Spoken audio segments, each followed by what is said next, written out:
Yes, Mr. Lady, today's first witness is Michael Gove, please.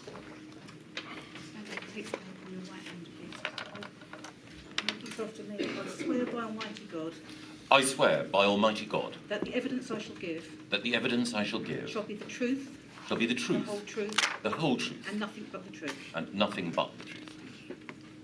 Mr. Gove, may I make the same apology to you that I've made to other witnesses? But the fact the modular structure means we have to call you back again. I'm sorry about the demands we're making on your time. I quite understand, my lady. Could you commence your evidence, please, by giving us your full name? Michael Andrew Gove. Mr. Gove, thank you for your provision of a further witness statement in these proceedings. Your statement of the 1st of September 2023 for the purposes of this module. I want to start, please, your evidence by asking you some questions about your past ministerial role. You were Chancellor of the Duchy of Lancaster between the 24th of July 2019 and the 15th of September 2021, is that correct? Yes. But you also held the post of Minister for the Cabinet Office between the 13th of February 2020 and the 15th of September 2021. Why did you fill both posts? Why were you fulfilling both those positions? When I was first appointed as Chancellor of the Duchy of Lancaster, the Prime Minister made it clear that my role at that time was to lead on preparations for Brexit, and in particular for preparations for a potential no-deal scenario. It had been the case, I believed, and the Prime Minister certainly believed, that preparations for Brexit had not been made in the way that they should have been, and that was my sole focus during the time that I was Chancellor of the Duchy of Lancaster, CDL, alone. After the general election, the Prime Minister believed that government should be reconfigured, and he wanted to give me a slightly broader role, now, of course, that he enjoyed a majority and that a Brexit deal had been secured in outline, and that broader role was to encompass looking at how the Cabinet Office might improve coordination of government policy, particularly, but not exclusively, with the devolved administrations. Was your appointment as Minister for the Cabinet Office connected in any way with the dawning realisation of the crisis, the coronavirus crisis, which of course was beginning to make itself apparent? I don't believe so. You therefore held two ministerial posts broadly connected with the workings of the Cabinet Office. And did that mean that you were broadly responsible and you held the ministerial responsibility for dealing with matters such as civil contingencies, the resilience of government, with the response to civil emergencies? Was that all broadly within your brief? Yes, but I had observed before taking on this role and realised very quickly upon taking on this role that the way in which the Cabinet Office was configured was not, to my mind, appropriate for the type of pandemic that we faced and indeed the type of crisis that requires an effective whole-of-government response. I'm going to ask you some questions about the Cabinet Office in a moment.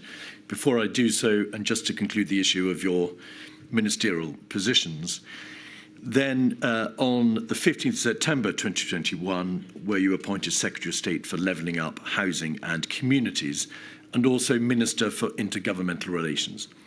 Why were you appointed to both those positions?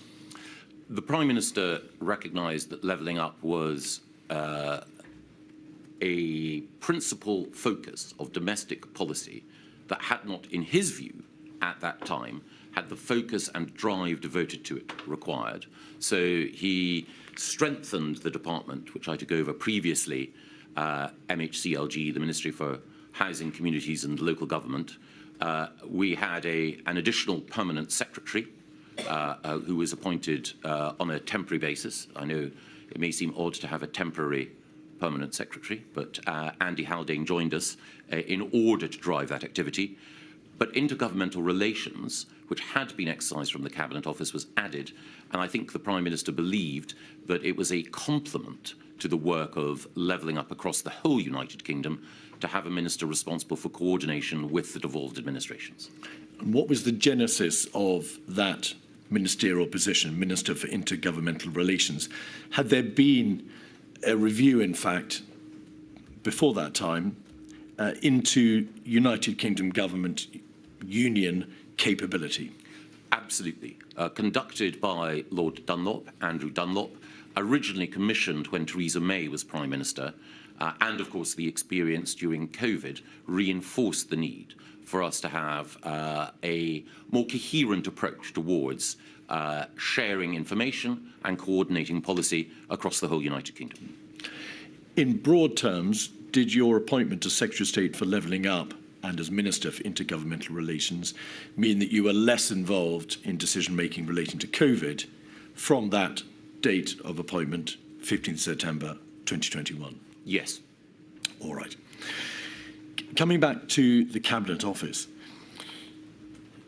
the inquiry has heard evidence, and particularly in the context of Module 1, to the effect that the Cabinet Office performs a vital role at the heart of government in liaising between other government departments, synthesising the response of government, in broking, if you like, the affairs of government between its various multifaceted parts. There has been an abundance of evidence in this module, Mr. Gove, to the effect that over and above perhaps a degree of expected chaos or confusion in the face of an unprecedented crisis, the Cabinet Office was largely dysfunctional, and that is a word that's been used by Mr. Cummings, by Mark Sedwell, the former Cabinet Secretary, the former Deputy Cabinet Secretary, Helen McNamara, and others. How, as you see it, and you'd been a Minister of the Cabinet Office for some time, how was that position allowed to develop? For a variety of reasons. I think the first thing is that the inherent structure of the Cabinet Office was flawed. Normally, the lead minister, the Secretary of State, is responsible for everything that happens in his department, and of course, or her department, and answerable to the House of Commons, accountable for what happens there. But the Cabinet Office is different. There is much within the Cabinet Office that is not within the purview and not within the control of whoever happens to be the lead Cabinet Office Minister, Chancellor of the Duchy of Lancaster, Minister for the Cabinet Office, or whatever. So there are significant parts of the Cabinet Office that answer to the Cabinet Secretary or to the Prime Minister rather than to the lead Minister for the Cabinet Office. And as Helen McNamara, I think, points out in her evidence, in paragraph 22 of her evidence, she says that in July 2019, she had been given clear instructions by the Prime Minister and his team that following the de facto Deputy Prime Minister model, which some attribute the role of CDL into being, was not the intention behind appointing Mr. Gove into the Cabinet Office. My teams and I should be clear that our ministerial accountability, flowed through the Prime Minister only. And I think actually, even though Helen was talking about the particular circumstances under which I was appointed, it was a feature of the way in which the Cabinet Office worked that various secretariats there, the National Security Secretariat and so on, worked to the Prime Minister. Ministerially, to whom should the inquiry look in terms of accountability for the state into which the Cabinet Office descended prior to the onset of the coronavirus pandemic? Well, I would take two steps back. I think my point would be that the Cabinet Office, in and of itself, over many years, has operated in a way which is not as effective as it should be for the effective delivery of government policy, both business as usual and also in response to crises. In the first module, we touched on the lead department model for responding to crises. And there is much merit in that for many of the crises that government faces. An animal health emergency or a flooding emergency are best handled using the expertise that DEFRA, for example, has. But when we're dealing with a whole system crisis of the kind that COVID clearly was, then the lead departmental model is not adequate for that. We had an approach, the Cabinet Office had an approach, which I fear ceded too much responsibility to lead government departments and did not mean the assumption of sufficient responsibility at the centre. And we can see that in the way in which the Civil Contingencies Secretariat believed that it was supposed to respond. It was not occupying, I believe, their space, and it did not exercise the authority that it should have done across government, partly because of the lead department model. And that is a structural issue of government that had not been addressed and which I believe this inquiry is seeking to address. Can I return to the structural position in a moment? My question was in fact directed at the nature of the Cabinet Office itself, rather than structural issues which may have arisen between itself and other government departments, in particular the response of government in the face of a whole government crisis.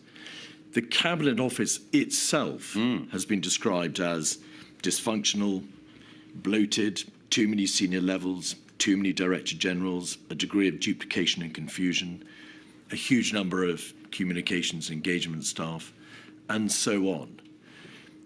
That is a facet of the Cabinet Office itself, not any other lead government department. Why do you think that the Cabinet Office came to be in such a state? Well, again, the Cabinet Office acquired additional responsibilities before and during my time there. There was a tendency, there has been a tendency, amongst successive prime ministers to shove into the Cabinet Office responsibilities that do not appear to fit conveniently or easily elsewhere. At different times, different prime ministers have used the Cabinet Office, for example, to lead on drugs policy or on policy towards charities and the third sector. So it becomes a sort of Mary Poppins bag into which different prime ministers will shove things that they believe require to be dealt with by the government's nanny, as it were. And it's also the case that the Cabinet Office under previous ministers had acquired responsibility, which I believe is right, for ensuring that various cross-government functions, procurement, communications and buildings and so on, were administered more effectively. And on many of those occasions, as the Cabinet Office grew, as its responsibilities grew, what we did not have was the drains-up exercise to look and to focus on what exactly should be done through the Cabinet Office and what should be done through other government departments and what should be done in Number 10. And when I assumed responsibility for the whole of the Cabinet Office in the middle of February and in early March, I believed that we needed to change the way in which it operated. And I made my views clear to the Prime Minister, to the Cabinet Secretary, and to those working for the Prime Minister that we needed to reform the way in which the Cabinet Office operated. Again, Mr. Gove, you've referred to the areas for which the Cabinet Office became responsible and to the structural system around it. Was it not apparent to you, particularly when you became Minister for the Cabinet Office, that in terms of personnel, in terms of its working arrangements, in terms of its ability to function, there were very serious concerns revolving around the nature of the Cabinet Office? On the question of personnel, I would gently push back. I think that the Cabinet Office had some of the finest civil servants in Whitehall working within it. And overall, I was and continue to be impressed by many of those who work there. And it was certainly the case that one of the additional responsibilities that the Cabinet Office had, as we mentioned earlier, from July, was preparing for the UK's departure from the European Union. During that time, some of the civil servants, both who were there and who joined, were among some of the finest public servants that this country has. I would not blame them. I think the dysfunction in the Cabinet Office was a consequence of two things. Responsibilities being added in a piecemeal and cumulative way without strategic thought being given to how the Cabinet Office would discharge all of those. and a related failure to think strategically about how the centre of government should be reconfigured. Regardless of whether the cause was a systemic one, a structural one, a problem with the Cabinet Office, in blunt terms, being given too much to do, the reality in terms of the impact was very serious, was it not? Oh, yes. The government body responsible for synthesising the response of government in the face of this unprecedented crisis was largely, as it must have seemed to you, not fit for purpose in February, March, April, May of 2020. Yes, and I want to take this opportunity, if I may, my lady, to apologise to the victims who endured so much pain, the families who endured so much loss as a result of the mistakes that were made by government in response to the pandemic. And as a minister responsible for the Cabinet Office and who was also close to many of the decisions that were made, I must take my share of responsibility for that. Politicians are human beings, we're fallible. We make mistakes and we make errors. And I'm sure that the inquiry will have an opportunity to look in detail at many of the errors I and others made. But I also want to stress that I and those with whom I worked were also seeking at every point, in circumstances where every decision was difficult and every course was bad, to make those decisions that we felt we could in order to try to deal with an unprecedented virus and a remarkable assault on the institutions of the country. Could we have, please, the report from Helen McNamara on the screen, 136755. Mr. Gove, you'll be very familiar with this document. Yes. It's a document about which Helen McNamara herself, somebody who I'm sure you would also describe as being one of our finest public servants. Absolutely. Prepared in May 2020. And the tenor of this document, Mr. Gove, is that not in terms of the structural responsibilities of the Cabinet Office, but in terms of its output, in terms of the personnel, in terms of the culture, in terms of what it was actually able to do, there were very serious problems. The culture was not getting the best from people. There was powerlessness. There was bad behaviour from leaders, too much politics, the talking over of junior women. She says, too many Cabinet Office senior leaders, which means they can't take decisions without consulting others. A superhero culture. The Cabinet Office has fallen out of shape. Those are damning observations, are they not? Yes, they are. And Helen's broader evidence points to the way in which, as she says, the Cabinet Office is not elastic. It was moved into a particular shape as a result of some of the successive responsibilities that I mentioned earlier. And so the overall structure of the Cabinet Office was not such that it could perform as it should, as any government department should, when faced with a crisis. Some of the behaviour that Helen quite rightly points out and calls out is, I think, a regrettable feature of one of our failures to effectively and at an early stage change the way in which the Cabinet Office worked. And as I mentioned earlier, there were a variety of changes that I wished to make, including some that I did make to personnel, which were intended to address some, though not all, of the concerns that Helen rightly raises.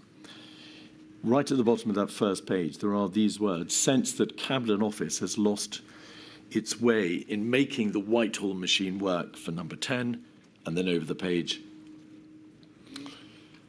not synthesising departments or leveraging machine. That is a fairly broad observation, of course, but it may be thought to be an obvious one. If it had appeared to Helen McNamara that in this very general sense the Cabinet Office was failing in its primary role of leveraging the government machine, that must have been apparent to you from being Chancellor of the Duchy of Lancaster, which of course is a related Cabinet Office ministerial role, and certainly from February 2020 when you became Cabinet Minister for the Cabinet Office. Yes. What did you do yourself in February, March, April to address the concerns which you appear to have shared? Well, the first thing is that when I was Chancellor of the Duchy of Lancaster solely, as I mentioned earlier, my focus was on Brexit preparations. And again, we discussed in the inquiry the extent to which I believe that those helped us to prepare for some of the challenges of COVID. But after assuming responsibility for the whole of the Cabinet Office, I sought to try to wrestle it into shape. And I, both with my private office and also with the new Permanent Secretary, Alex Chisholm, made a series of recommendations as to how things should and might change, improving its analytical function, changing the way in which reporting lines operated. But if I may, one of the things that I found while I was there, and even as the situation with COVID was looming on the horizon, was that I discovered during the course of those early weeks that there were parts of the Cabinet Office and ways in which the Cabinet Office operated that were shielded almost from my scrutiny and intervention. A case in point occurred when on the 3rd of March, I believe, I had to answer an urgent question about the resignation of Philip Rutnam as Permanent Secretary at the Home Office and the consequences for the position of the then Home Secretary, Dame Priti Patel. I was preparing as the Minister accountable to go into the House of Commons to answer the question when, shortly before I went in, I was told, and didn't know beforehand, that there was an inquiry going on as to whether or not the then Home Secretary had breached the ministerial code. That inquiry was supervised by the Propriety and Ethics team within the Cabinet Office, who do a peerless job, but I wasn't aware of that at all. So a key element in the Cabinet Office, a key team, was shielded from my scrutiny and my ability to both know what was going on and then ask questions about its effectiveness. At various different times in the run-up to that UQ and afterwards, I sought, by talking to Number 10 and making clear my frustrations, that we needed to fundamentally alter how the Cabinet Office worked. And indeed, I expressed my views, including to Dominic Cummings, sometimes in very direct terms, about the need for change and reform in the way in which the Cabinet Office operated. And Mr. Gove, we will look in due course at some of the, well, many of the suggestions that you made in relation to reform of the Cabinet Office structure. But again, why did this revelatory understanding about the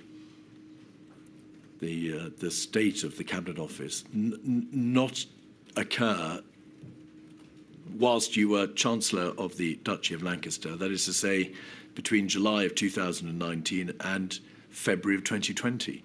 It must have become apparent to you, while you discharged that important ministerial responsibility, that the government department for which you were at least indirectly responsible was failing.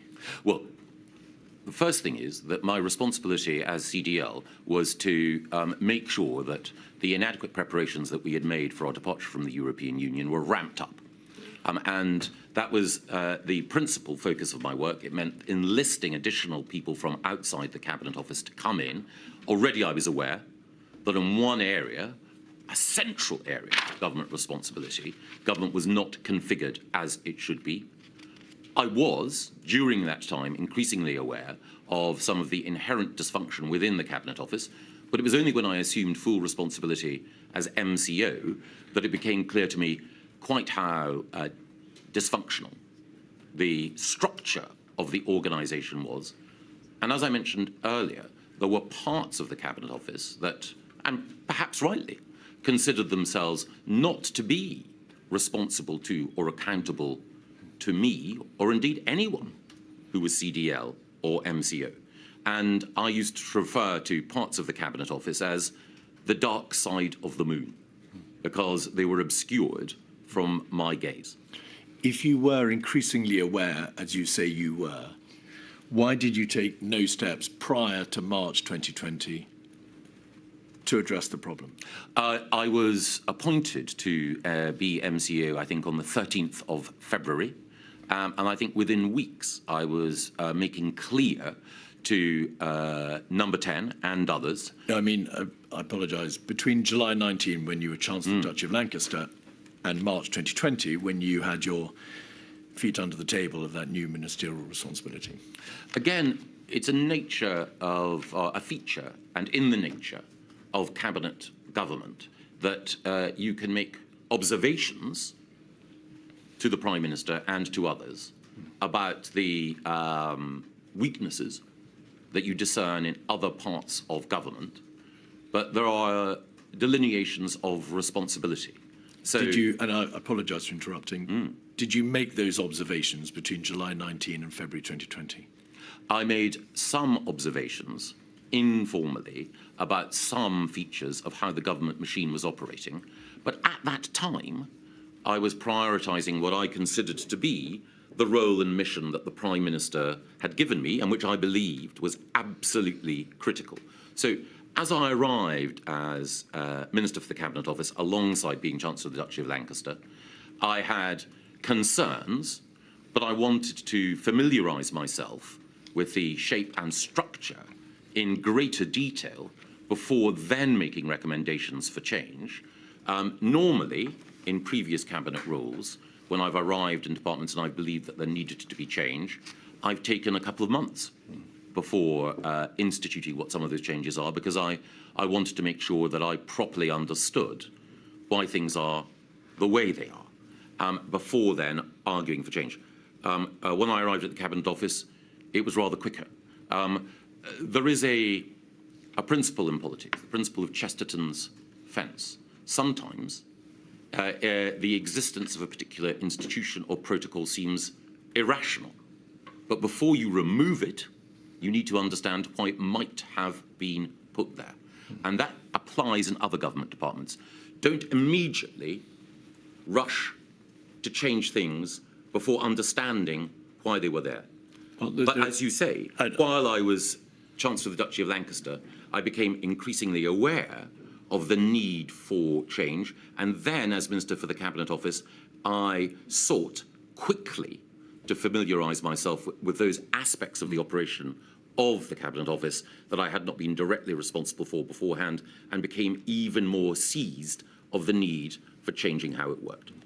You're not suggesting, of course, that dysfunctionality, if revealed in the heart of a government department, is something that should not be addressed? No.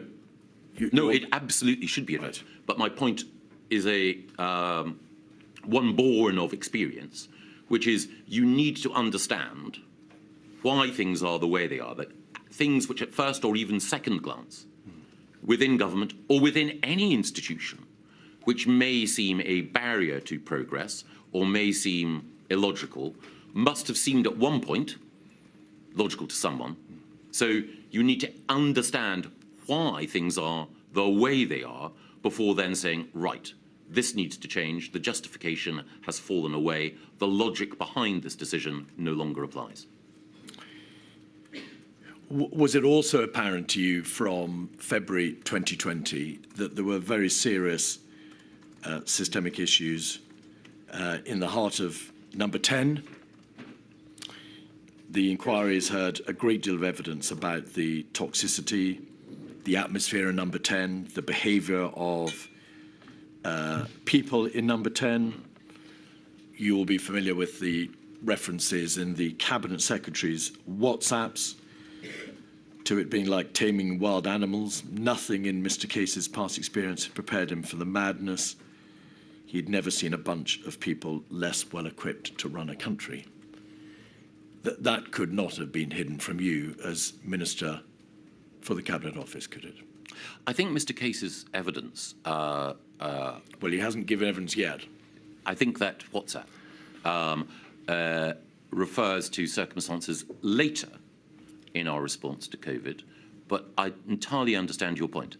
I think it is the case that almost every number 10 operation has had by its nature strong personalities. Sometimes those personalities clash, sometimes under tension. Humans express themselves in ways which, with the benefit of hindsight, they regret. It is certainly the case that under Boris Johnson, there were strong personalities in number 10, but those strong personalities had been responsible for helping to secure not just an election victory, but an end to the logjam in Parliament over Brexit. And many of those strong personalities needed to be assertive in order to deal with some of the other challenges that we faced. But you accept, do you not, that this was an issue going beyond personality clash? The behaviour, the style, the personalities of the people in number 10 had a direct impact on its functionality, on its ability to perform in the face of this unprecedented crisis. You would accept that proposition? Well, I think that you're never going to get a perfect team of personalities, all of whom are beautifully aligned and amongst whom there is perfect harmony. You will always have, it's in the nature of politics, strong views, sometimes punctually expressed. The key thing, I think, is overall, does the system accommodate a diversity of opinion? And then, once a resolution is reached, does it implement that policy quickly and effectively? And I think that, you know, the nature of politics, the nature of decision-making in any organisation under pressure means that people do sometimes need to be, you know, a little bit direct. The evidence, Mr. Gove, suggests, well, the point is not that a council of perfection should have been expected on the part of number 10, but that it was dysfunctional, that it was chaotic, that in terms of its ability to produce policy, as you've described it, to implement government decision-making, it was, to use the words of Mr. Cummings himself, dysfunctional. I think that there were, Mr. Cummings's written evidence goes into great length about many of the frustrations that he felt, even before he entered government, about the way in which it worked. I share many, if not all, of his concerns and views about some of the weaknesses of the way in which government operates. But I think that it's in the nature of anyone who's a reformer that they will feel the need to test the effectiveness of delivery and then want to seek to improve it, sometimes by being exacting and tough, but one would hope always with an understanding of the human factor as well. And I think that the question of how effective government was and is best discerned from a detailed look at its response to different crises. And again, I would not want to preempt the committee's conclusions at all, but I think I would argue that the government of Boris Johnson, when it came to preparation for Brexit, executed that well. When it came to the vaccine rollout, executed that well. But there are other areas which I know the inquiry will look at where it would be quite wrong to award ourselves high marks. Well, I'm going to press you on that, Mr. Gove. In terms of the government's overall response in those early months to the crisis and deliberately not addressing the issue of vaccines, the government response was deficient. There was a chaotic and dysfunctional element inside number 10, inside the Cabinet Office, and the government, whether you put it in terms of, using your words, in terms of output or delivery, was significantly off the mark, was it not? I think it was the case that there were specific failings, and we can go on to list them. But I would add two things. The first is that governments across the developed world were dealing with a novel virus, and governments across the Western world scrambled to appreciate quite how devastating the impact of this virus would be on their healthcare systems, on their economies, and on vulnerable people within their societies. So, of course, mistakes and errors were made by the UK government, and some of them were unique and specific to the UK government. But I also think that we need to remember that governments everywhere made errors. This is not to excuse me from my responsibility for the mistakes that I made. It's simply to say that when dealing with a crisis of this kind, one needs to appreciate that for democratic politicians everywhere, there were sudden and accumulating pressures, which some dealt with better than others, but also the very nature of the virus and the nature of the response required became more and more apparent over time as more and more evidence came to light, as we've seen from the evidence presented to the inquiry. Originally, there was scepticism about asymptomatic transmission. As we've seen from the evidence presented to the inquiry, there was a strong body of scientific evidence that suggested that, for example, to lock down earlier than we did would have tested the patience and the endurance of the British public in a way that was not sustainable. Can I interrupt you there to say, of course, we're going to look at some of the decision-making, and important decision-making, and the information available to the government. But before we move on from this topic, Mr. Gove, you would accept that, however eloquently advanced, that those observations in relation to the performance of other governments can only be proffered by way of mitigation. They are not an answer to the basic charge, I don't mean that in a legal sense, that there were failings in the heart of the government machine, its departments, its centre, its operations in Number 10, that directly impacted upon its ability to respond to the crisis. Yes, but I think that it's important that we are specific and that we look at specific incidents. So it's understandable that people will express themselves in WhatsApps in the heat of the moment, or even in evidence in placid recollection. They will express themselves with frustration, sometimes anger, about what they see and what went on. That is human. What is also human is making mistakes. The key thing is, were individuals case by case operating in a way that was cavalier, irrational, or foolish? And my contention would be that if we look in detail at each of the processes of decision-making, we can understand that many of the weaknesses were as a result of systemic factors. Other weaknesses were as a result of people's preferences, instincts, and judgments, leading them in a particular direction, which, with the benefit of hindsight, was wrong. Indeed. The DHSC, you must have been in a position to form a view, in a general sense, about its ability to respond to the crisis.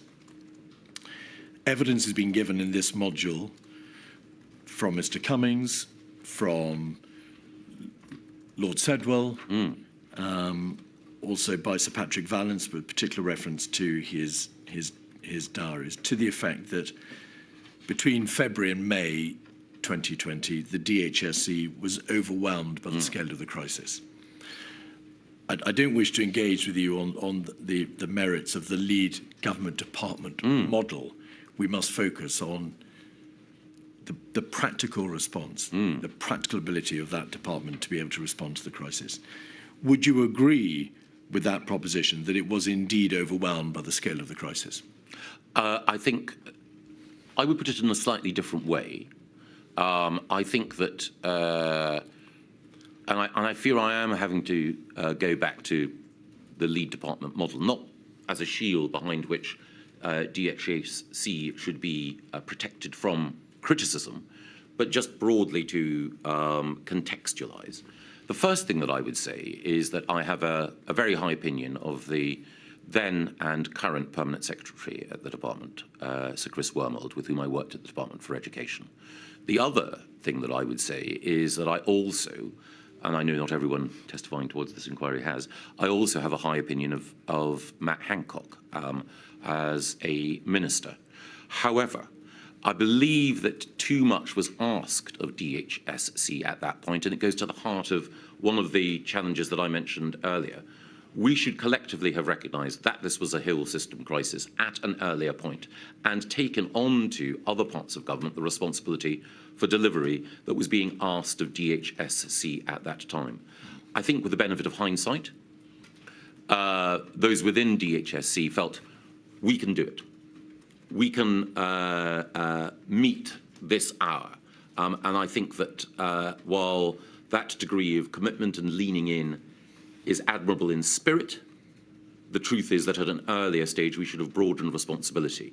We did, in due course, with the setting up of the ministerial implementation groups, the COVID-19 task force and so on, but I do believe that should have happened earlier. You've said that there may have been an element in the DHSC of we can do it. Yes. In Sir Patrick Vallance's diaries, that there are references to Mr. Hancock appearing to want to keep too much to himself. That in the face of the operational mess, as he describes it, into which the DHSC descended, there was a failure on Mr. Hancock's part and the part of the Permanent Secretary to tell the rest of government how it was. They kept too much to itself, or to themselves. Would you agree with that proposition? Yes, but I think that, as I've just described, it was a desire to rise to the occasion and a wish to not evade responsibility, actually, on their part. But there should have been, arguably, a greater degree of challenge at an earlier stage. And it was the case that I'm sure others as well, used Cobras and used other opportunities, emails, messages and so on, to try to ensure that the right questions were being asked and that DHSC, if it wasn't able to deliver in a particular area, sought the help of other government departments or had the oversight and scrutiny that other government departments could bring. Regardless of their intentions, and they may have been honourable, you would agree that a failure to move fast enough, a failure to keep the rest of government informed as to the crisis faced by the DHSC was a significant failing in itself. That is not how the system is meant to work. Well, I would take it one step back, which is that I think it is the case that there was a noble intention on the part of DHSC, but it is not as though DHSC was the sole repository of information about what was going on with the virus. One of the things that we were all doing was both listening to the thoughtful advice from the government's chief scientific advisor and the chief medical officer, but also seeing what was happening on our television screens, reading material that was open source and widely shared. So we could form a judgment about whether or not the whole government response and the DHSC response was appropriate. So again, we could make a judgment about the need for ventilators, seeing what was happening both in the Far East and in Italy. It should not have needed one single government department to prompt questioning from others within government about the approach that we were taking. And indeed, as I think my evidence points out, I benefited from reading outside government briefings in order to be able to bring to bear the sorts of questions which I believed it was necessary to ask. Let us look then at some of the documents to which you were privy and the meetings which you attended in the early days of February 2020. Just by way of introduction to this topic and to explore your understanding as to what in general terms, what general state the United Kingdom was in. Professor Sir Chris Whitty has stated that he was under no illusions that the United Kingdom was well set up to meet the challenges of a major pandemic, because he knew that investment in healthcare had been suboptimal. He knew that the pan-flu plans, such as they were, wouldn't necessarily stand up to the challenges of coronavirus. And of course, he was aware there was no sophisticated or scaled up test and trace and isolate system, in contradistinction to some other countries. In general terms, Mr. Gove, in early February, were you aware of those concerns? Was that a viewpoint that you shared? Were you under any illusions as to the general ability of the United Kingdom to respond to this crisis? I think it was only later in February that I began to feel a sense of concern about how well prepared as a country we were. Prior to that, A, I didn't have the MCO responsibilities, but B, the general sense was that we were relatively well prepared as a country. Those were the assurances that we were being given across government. And I broadly took those on trust. I think there were some ways in which the government, as a result of exercises and steps that we'd taken beforehand, was, in a position to deal with aspects of the crisis, other areas where we were clearly weaker. But no, I didn't have the prescience to see in early February that we were not well prepared. I think it was only later in February and early in March that my concerns about our response mounted. Of course, there was no real change in relation to those deficiencies. No. The healthcare system was what it was. The pan-flu plans had been prepared in 2011 and had not been significantly altered. And there was no sophisticated, scaled-up TTI system. So to that extent, Mr. Gove, why were you not made aware of those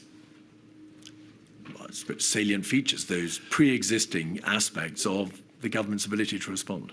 I think because, again, I trusted, and I think others within government would have trusted the Department of Health and those with whom it worked in that area.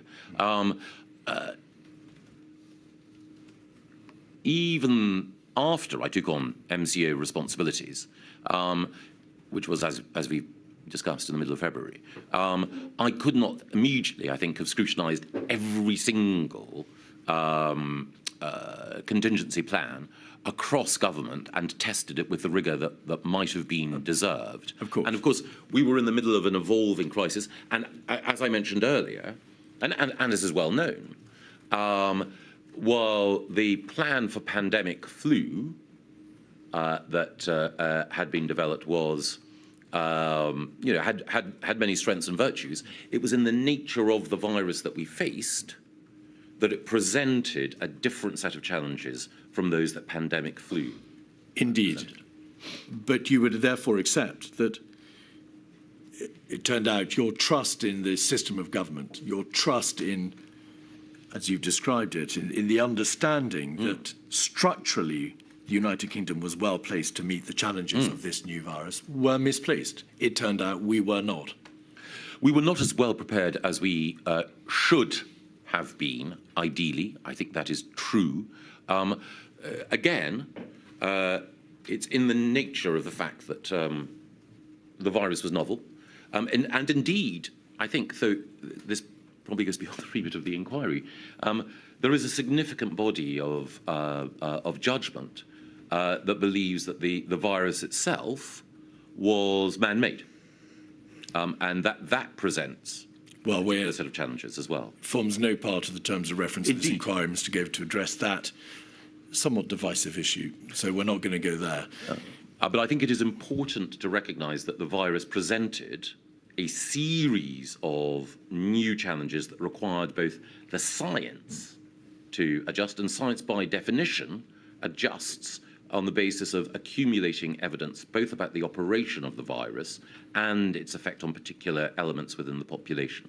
Well, we'll come to that quite separate issue in a moment. There was a cabinet meeting on the 6th of February, 56137. You were an attendee. We can see your name in the left-hand column on the first page. On page 6, there was a reference to a tabletop exercise.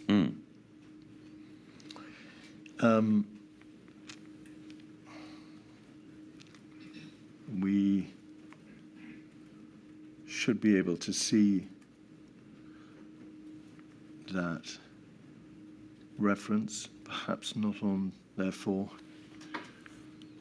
on this page. Yes, there would be a tabletop exercise the following week. Colleagues should attend personally or designated junior minister as a dedicated departmental minister. That may have been, I think it probably was, Operation or Exercise Nimbus, which took place on the 12th of February. Did you attend Exercise Nimbus? No. What learning was communicated to you about the outcome of that tabletop exercise to which there had been reference in Cabinet? I do not recall any specific reference to exercise or Operation Nimbus.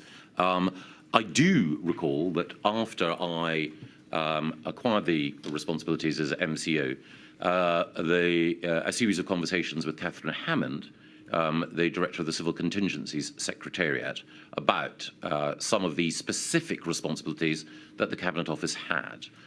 One thing I would say, which again goes to some of our earlier points, in the conversation that I had with Catherine, again, great public servant, quite a lot of the conversation was preoccupied with excess death management. Very sombre and important subject. The sense that I had was that the Civil Contingency Secretariat was dealing with those issues that other government departments felt they did not want to or should not be leading on. So it was dealing with, as it were, not the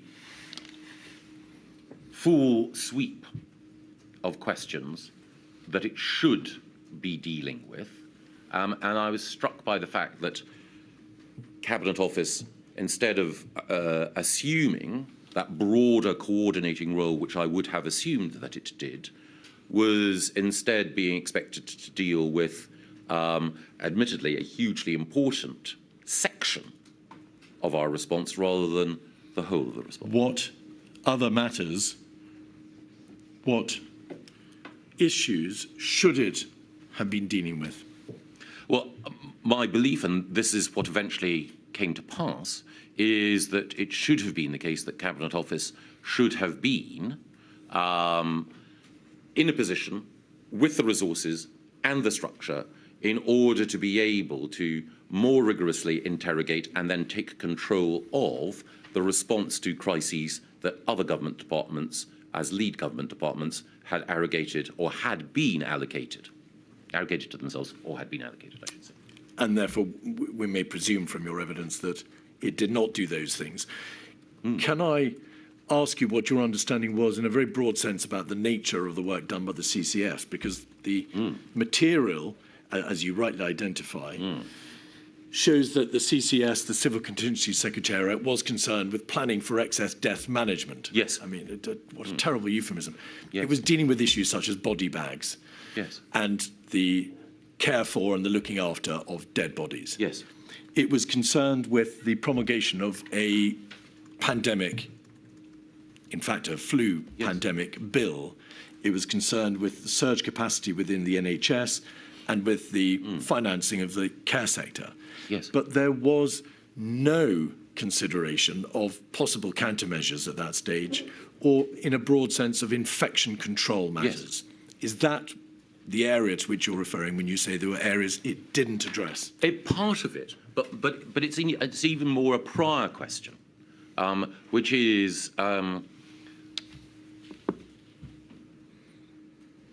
if you have a lead government department and the Secretary of State for that lead government department chairing COBRA, he is asking of other government departments for a variety of things. So if I were Secretary of State for Health and it were a pandemic, or if you were... you would just slow down a little bit, Mr. Gove. You're racing away now. Forgive me. If either of us, if my lady were Secretary of State for Health and chairing COBRA, any of us would ask of other government departments, what are you doing? So one would ask of the Education Minister, are we certain that policy X is being followed in schools? One would ask of the Defence Secretary, is it possible that we can deploy the military in this occasion? But the Health Secretary, him or herself, is not being questioned or held to account in that process. And I believe that that's the wrong model, that the Health Secretary or the Home Secretary, if it's a terrorist outrage, or the Environment Secretary, if it is a animal or plant disease outbreak, should not be the person chairing COBRA, but the person reporting to COBRA. And it should be a Cabinet Office Minister or the Prime Minister who acts as the chair, interrogating all government departments, seeking to ensure that ancillary departments support the lead department, but also questioning the lead department on its responsibilities and management. Was there a specific issue in this regard in relation to the Health Ministerial Implementation Group? Because Mr. Hancock chaired that MIG and therefore was to some extent, in the way you've described, marking his own homework.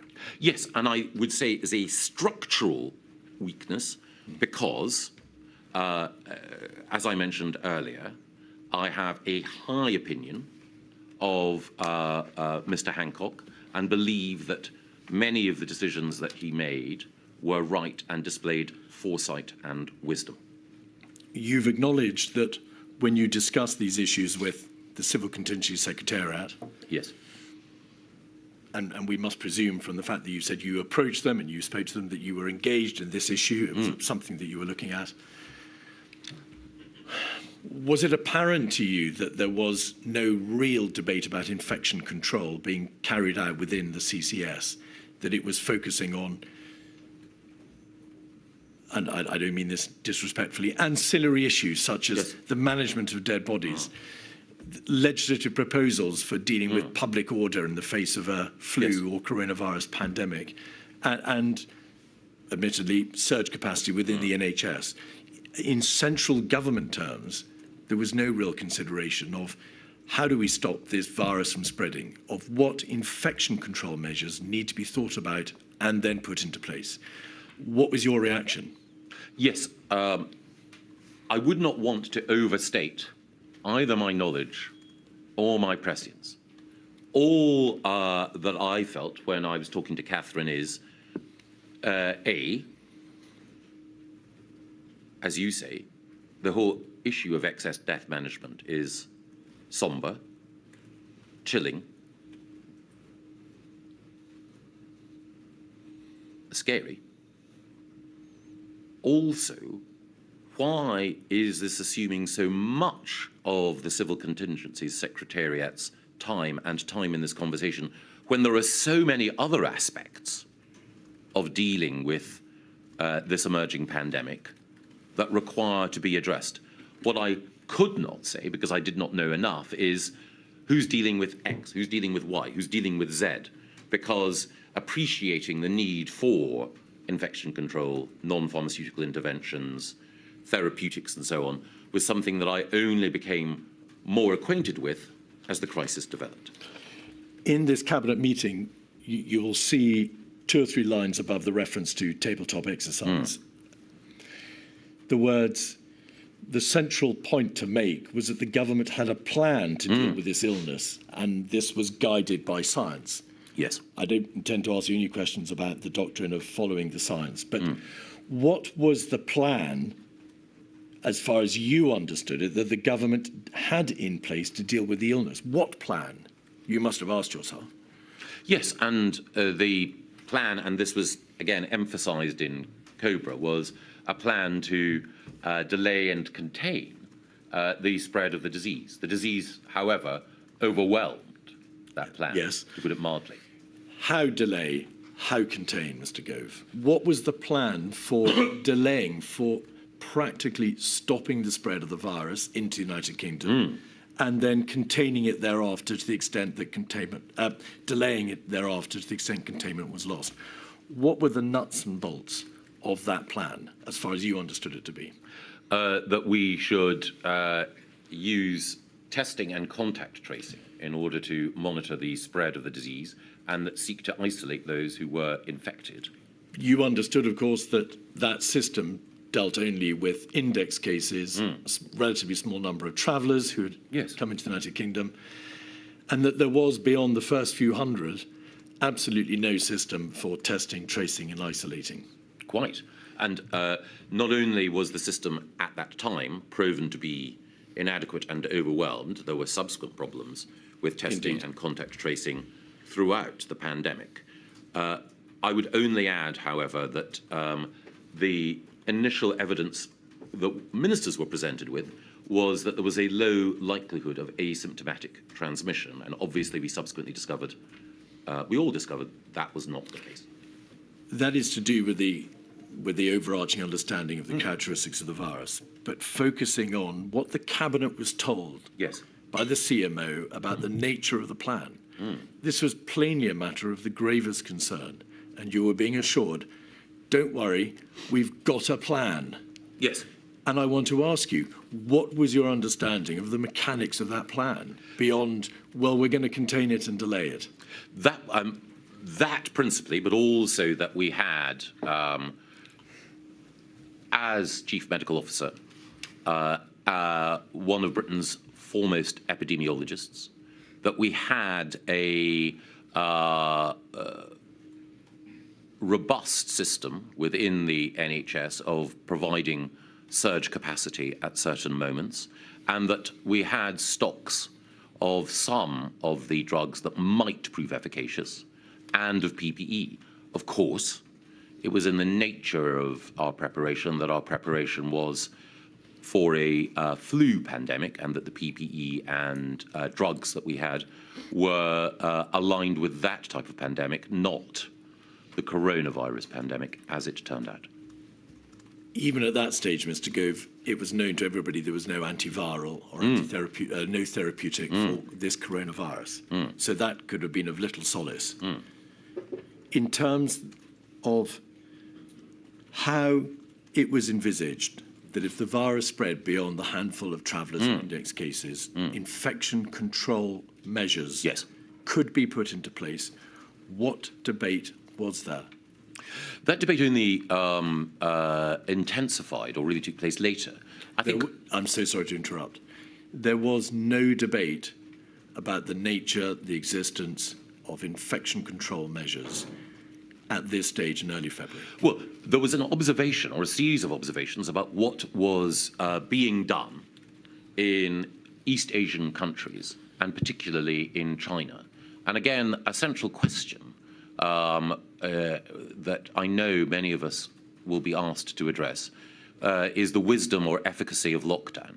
But I think, as the CMO, CSA and others have said, lockdown was an unprecedented departure for a country like the United Kingdom with its traditions of liberty.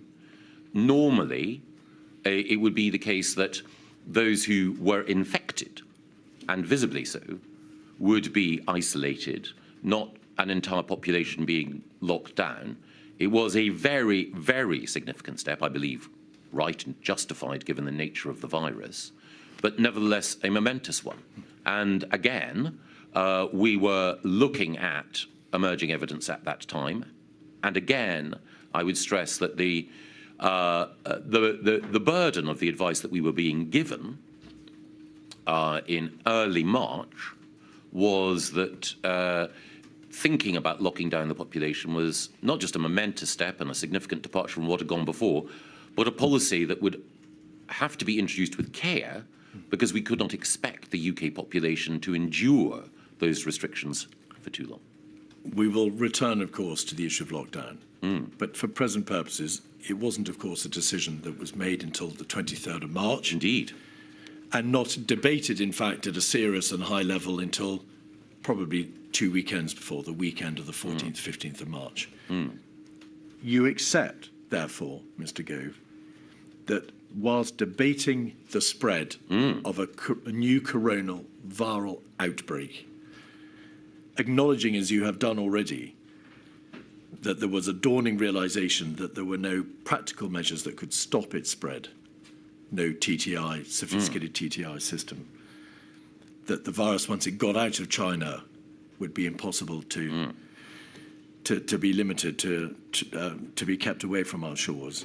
There was no debate about infection control. Prosaically, how do we stop the virus from spreading throughout this land? I would say two things. I'm sure there was debate going on in SAGE, in other government advisory committees, amongst medical experts, epidemiologists, and public health experts. I'm sure that debate was going on. I could only rely on the advice that was given to government ministers, broadly, and also to what you or I or anyone could read through open source information. And at the time, in public debate, there were not many voices who were urging the type of action that we subsequently embraced. And I think it was only because of the situation in Italy, in Lombardy, and the effect of lockdown there, that we had a real existing example in a Western European country of the application of the types of policies that we subsequently had to embrace. So I search in vain for the individual or individuals who, well in advance of early March, were clear about what was required. I think I mentioned in my evidence that the former cabinet minister, Rory Stewart, invoked the example of dealing with Ebola in calling for very firm measures. But I believe in Rory's case, I think one of the most prescient figures in the debate, that was only early in March that he was making that case. Admittedly, of course, and to be fair to him, he was, having been a government minister, also outside government. You've referred, of course, to the outbreak in northern Italy. To get our chronological bearings, the first lockdown was imposed in northern Italy in 10 municipalities on the 21st of February. So we'll come back to this sometime before the comparable decision was taken here. And another document before the break, please. The Civil Contingencies Secretariat was tasked on the 25th of February with drawing up plans for central government for dealing with this coronavirus outbreak. And if we can have up, please, 146569, we can see a document dated the 28th of February, which was sent to the Prime Minister. We can see the reference in the top right-hand corner. Prime Minister, this is a short update paper on domestic plans on coronavirus. Attached is the full action plan Matt wants to publish on Tuesday, and which COBRA will review Monday. That's a reference to the action plan, which ultimately was published on the 3rd of March. If you could scroll back out, we can see, dated the 2nd of March, that the CCS is saying in paragraph 1, COVID-19 looks increasingly likely to become a global pandemic, although this is not yet certain. I'm not going to debate with you, Mr. Gove, when it became understood that there would be a global pandemic, but that was the position taken by the CCS. However, a global pandemic will require a step up in our response as we use additional legal powers, public messaging, and difficult policy decisions to delay the onset of any peak and mitigate the worst impacts. If we could scroll back out, we can see then in paragraph 3, preparations are well underway. COBRA is meeting regularly, and our best scientists are advising on when this step up will be needed. We need to share more of our planning. And then to get your bearings, if we could scroll back out on page 2 at 7, 8 and 9, we can see strategic and tactical aims set out. Protect lives, contain the infection, delay the peak. We need to strike a balance between taking precautionary steps and overreacting. So, 2 questions, please. Were you privy to this document? Was this sent to you? Well, I appear to be on the CC list But You do. I am not certain. I would have to check with my office that I actually received this document in this form. There was another variant of this document, of course, one without the note on the top, the Yes. handwritten note, which is why I've taken you to it. Yes. But do the best that you can then. There are repeated references to the preparation that would need to be done. A clear plan of activity will be required. And to the strategic and tactical aims.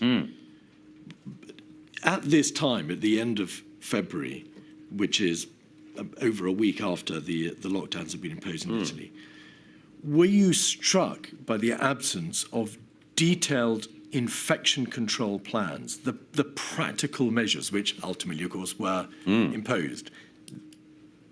Did it strike you that their omission from this core document from the Civil Contingency Secretariat was significant? I think it was only a week after that, the week commencing the 9th or 10th of March, that my concerns began to mount significantly. There's a reference to overreaction in paragraph 9. As cases spread across the world, the risk of overreacting is reducing. There was a meeting with the Prime Minister, which again you may not have attended, on that day, the 28th of February, and his private secretary's notebook refers to the fact that the Prime Minister stated the biggest damage would be done by overreaction. Yes. What was your view at this stage, around about the end of February, on the danger of overreacting? I recognised the case. I do not believe that it was at the end of February. I believe that it was just a little bit later. As I say, on the week beginning the 9th or 10th of March, that I became convinced that the danger was underreacting, not overreacting. But I think that the Prime Minister's view that on past occasions we had seen, not so much foot and mouth, forgive me, Freudian slip, BSE, that we had seen an overreaction. I think his natural concern was that if we paralysed the economy, there would be undoubted costs. There were undoubted costs. And before taking such a grave step, we needed to be absolutely certain that it was justified. As I say, at the time, at this precise point, around the very end of February, I was inclined to give substantial weight to the Prime Minister's concerns. It was only in the succeeding days that I became more and more convinced, actually, that action was required. And that was partly because of what I had seen happening in Italy, partly also material that had been sent to me by friends outside government that led me to believe action was needed. Milady, is that a convenient moment? It is, certainly. Forgive me, 11:30, please.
Mr Keith.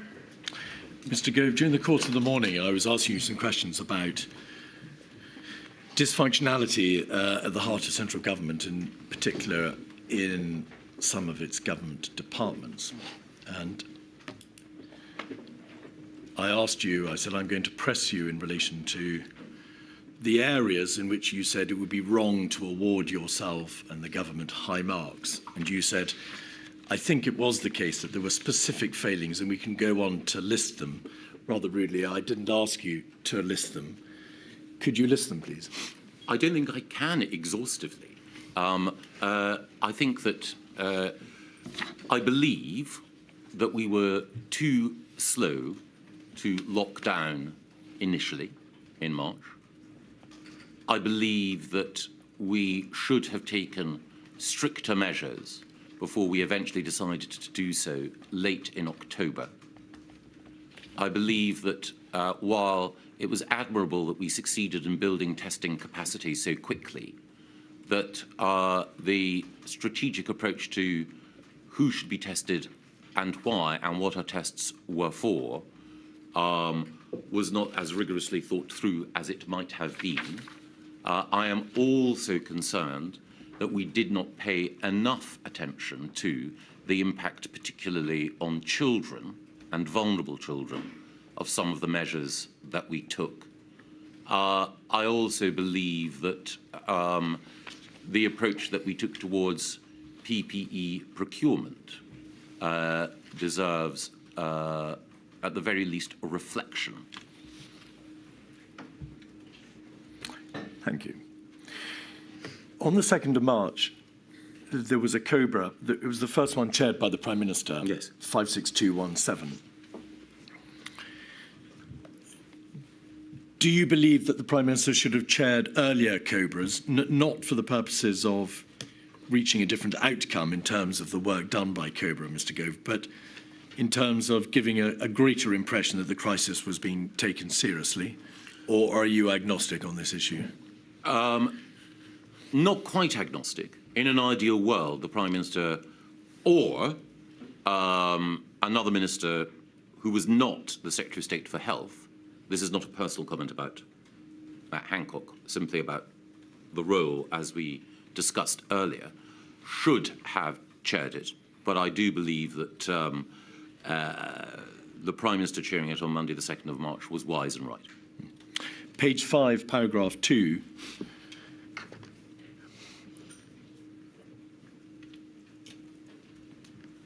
The Chair invited the Government Chief Medical Officer and the Government Chief Scientific Advisor to provide a situation update.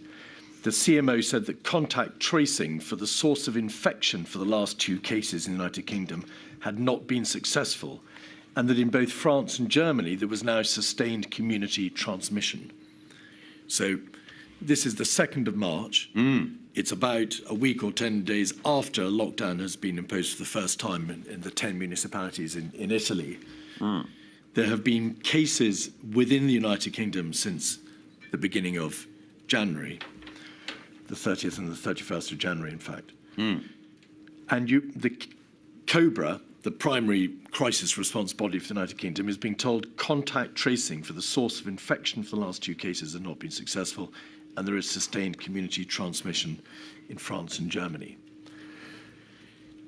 Did you, experienced Cabinet Office Minister as you were, understand that in effect containment had been lost, that the virus was here and was spreading? Yes. There was an action plan published the following day. You've referred to it later, referred to it earlier. INQ 57508, the Coronavirus Action Plan.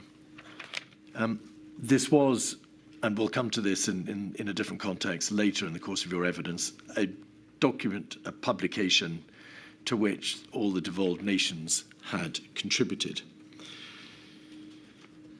At page 10 on paragraph 3.9, there is set out the broad strategic approach to the United Kingdom government. Contain, detect early cases, follow up close contacts and prevent the disease taking hold in this country for as long as is reasonably possible. If it does take hold, slow the spread in the country. Did COBRA, which was cited, of course, on the publication of this action plan, consider the degree to which containment had already been lost, that the virus was in the United Kingdom and it was spreading, there was sustained community transmission, and therefore that a strategy based in part upon containment was a failed strategy? I think it's fair to say that there was a dawning realization that the spread of the disease would mean that moving from contain to delay was becoming more and more imperative. Certainly on my part, and I'm sure on others. Did anybody think to ask themselves, but what is the point of publishing our sole strategic document on a basis which may simply not turn out to be correct?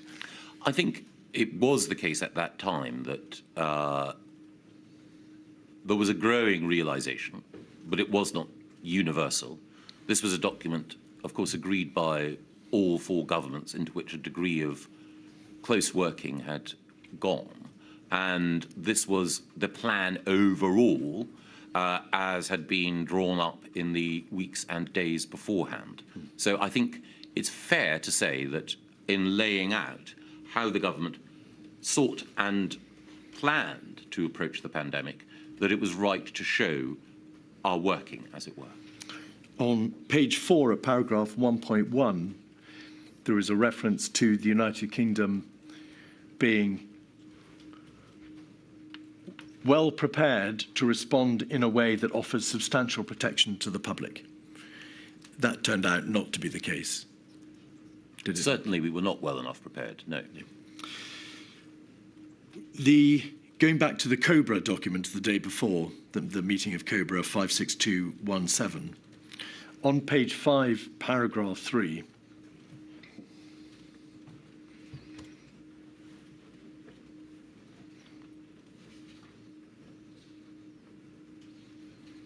continuing, the CMO said that interventions to delay the spread of the virus must not be implemented too early in order to ensure maximum effectiveness. SAGE was looking at social distancing measures and exploring measures that both Hong Kong and Singapore had utilised. Now, of course, as it happened, you're well aware that on the 12th of March, the first countermeasures were ordered to be imposed. It was an order that those displaying symptoms of coronavirus had to self-isolate for 7 days. What was COBRA's position in relation to the CMO's suggestion that infection control measures, perhaps of that type, isolation, self-isolation, possibly hand washing, possibly social distancing, should not be imposed too early to ensure maximum effectiveness? Was there a debate about the good sense or otherwise in that proposal? Not at that COBRA, no, that I recall. There was a, I believe, understandable respect for the CMO. As I mentioned earlier, Sir Chris is a very distinguished epidemiologist and dedicated public servant. And the view, the broad scientific consensus at that time was that to impose measures which we now know of as lockdown would have tested the patience of the public, that they would not have endured for long, and therefore they needed to be applied at just the right time. This was not, with respect, a reference to lockdown, or at least not least lockdown, because it's measures for social distancing and exploring measures. I think the reference to both Hong Kong and Singapore was clearly a reference to East Asian jurisdictions that had very, very tight measures analogous to lockdown. Not just a lockdown, correct? Not just, no. Yes. So the CMO told COBRA that whatever these measures for social distancing were, they should not be imposed too early, and yes. COBRA accepted that proposition. At the time, yes. Page 6. there is a reference to next steps. Summing up, the Chair said the government's response must be guided by science and protecting the vulnerable. The Chair said that COBRA will continue to meet on a regular basis. Why was there no debate on the merit or efficacy of specific measures, perhaps of the type that the Chief Medical Officer had in mind? Well, no such measures were put to COBRA at that time. I think that the CMO, I can't obviously know what all his thinking was, but I think the CMO was preparing us for the need for such measures in the future, rather than listing the sorts of measures that needed to be implemented with rapidity later. Bluntly, why did no one on COBRA, the primary crisis response body for the United Kingdom government, say to the Chief Medical Officer, it's obvious containment is lost or is about to be lost. This fatal virus, to which there is no vaccine or antiviral, is here and it's spreading. What, in practice, needs to be done to prevent the spread of the virus throughout this population? I think it was the case that we accepted the broad view at the time that from the CMO and others that there was a limit to what could be done to contain the spread. And the reason there was a limit is that lockdown measures or analogous measures were unprecedented in their application in the UK, and the public, as I mentioned earlier, would not endure them for long. So the argument at the time was such measures may well be required, but we have to be careful not to introduce them too early, because that will only mean that they will have to be lifted, and that will lead to a second wave. Mr. Keith, I'm sorry to interrupt. I hope I haven't stopped your train of thought. Going back to the reference to the Chief Medical Officer's advice to COBRA, I can't remember, forgive me, and I haven't got my notebook with me, whether that passage was put to Sir Chris and whether he accepted it was a fair reflection, because it seemed to me that he appeared to be advising caution against any measures, including lockdown, and we can understand the reasons in relation to lockdown. And I just wondered... Yes, indeed, the general proposition was put to him, but not that sentence. So my lady's quite right. There is an issue as to whether or not measure meant measures or it meant the lockdown measure. Exactly, or whether it meant things short of lockdown, like social distancing. Yes. Obviously, I'm not in a position to give evidence, and of course I can't. You have received a fair amount of material already as to what the general state of play was about the understanding of what measures might in due course be imposed. So I think a sensible place to land in relation to this is that no part of government was saying these are the lists of these are the lists of measures which you need to be considering. There was a general sense of be careful. It's just that Mr. Gove just said that the public might get tired of them. Well, things like washing hands, we know that has no downside. And so I just wondered whether... Indeed. Can you remember, Mr. Gove, did the CMO cover up the broad spectrum of measures, or was your impression he was talking about measures as draconian as lockdown? I think that he was preparing us for the possibility that there might need to be draconian measures, hence the reference to Hong Kong and Singapore. But at that stage, the broad advice was, as my lady says, to wash one's hands. To jump ahead slightly, and it may not be helpful, I believe that Cabinet met the following Tuesday, on the 10th of March. And in the Cabinet minutes, a point is recorded as having been made. I believe this is a reference to a question or a point that I asked then. I, by that stage, was concerned that the measures we were taking were not sufficient, that the hand-washing advice, while obviously valuable in itself, was not enough.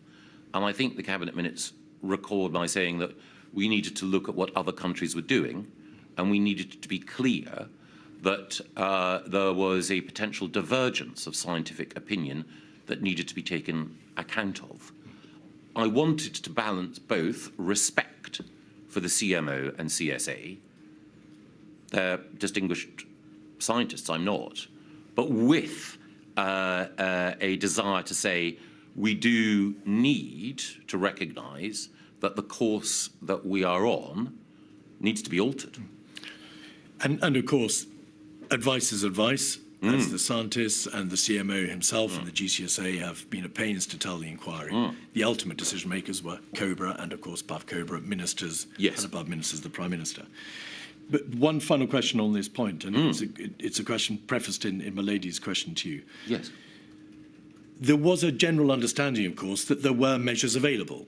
In past pandemics, there have been the closure of schools. There has been hand washing, as my lady says. There are quarantines which have been contemplated and imposed in the past. Self-isolation of not just individuals, but households. Indeed, the very measures which did come to be imposed at a later stage. There just doesn't appear to be any debate at all about the nature of those measures, whether it was lockdown or any of these other well-understood measures. Do you agree? Not that week, but the next. No.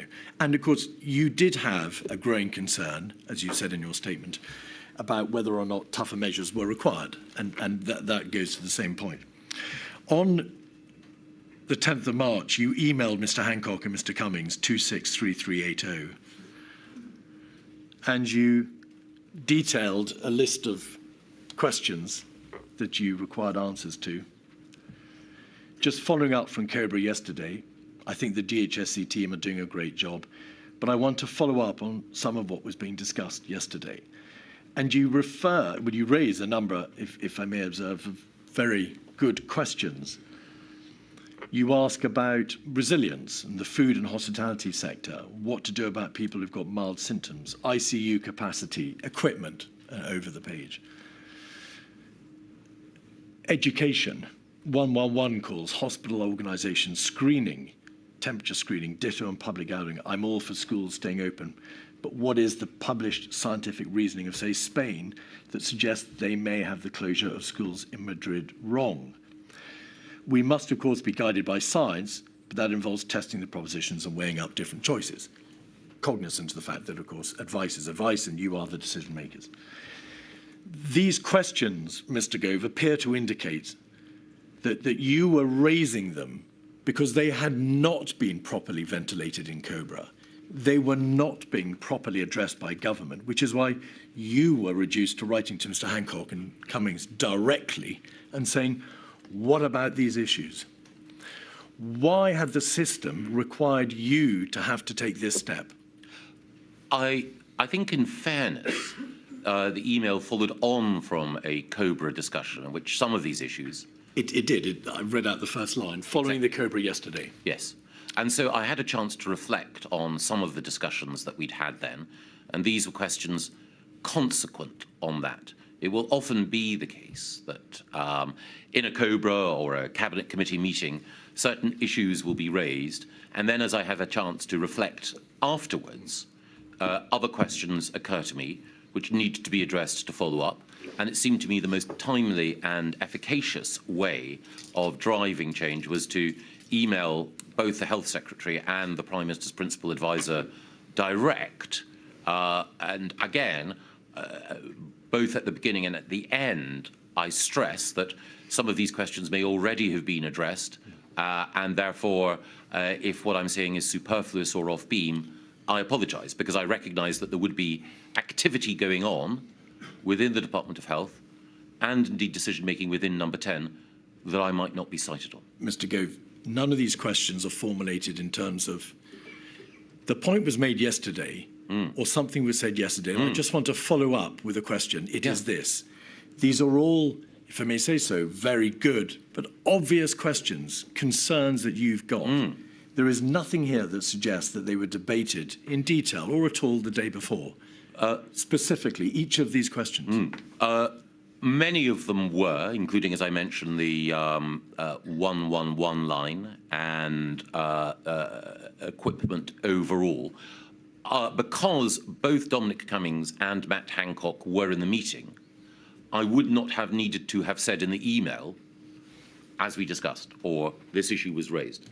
I don't believe all of the questions that I ask followed on from everything that was discussed in the meeting, I think there are one or two that occurred to me because of other concerns that I had as more material became apparent to me. 275436 is a WhatsApp group concerning yourself and Mr. Cummings. If you can have page 3. Michael Gove at the top, and then there are references to Dom, obviously Dom Cummings. At 1948, on the 4th of March, so 2 days after the Cobra, you know me, I don't often kick off, but we're fucking up as a government and missing golden opportunities. I will carry on doing what I can, but the whole situation is even worse than you think, and action needs to be taken or we'll regret it for a long time. Expand, please. I was concerned at that stage about the ability and structure of the Cabinet Office overall to deliver on the government's priorities. COVID was in my mind, but it wasn't the principal thing that I was messaging about. It was about the Cabinet Office overall, including its ability to deal with COVID. I apologise to you and to the inquiry and to the public for expressing myself in the way that I did.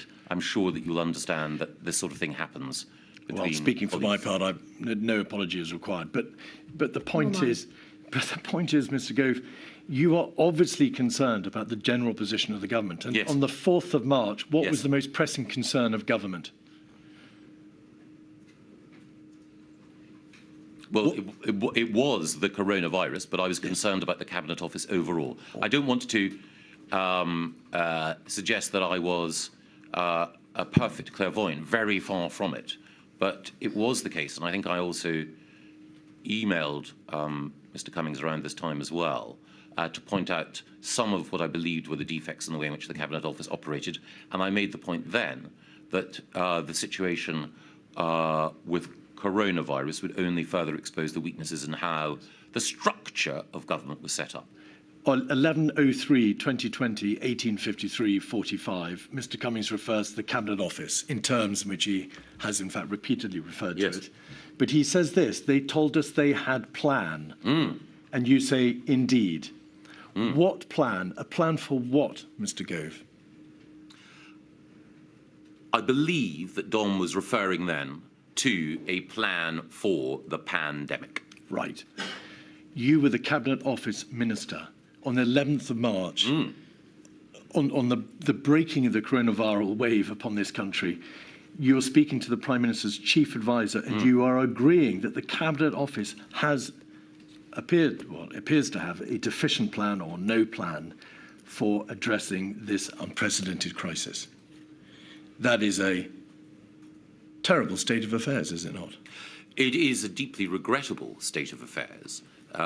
I mentioned earlier that on assuming responsibility overall for the Cabinet Office, I sought to initiate change.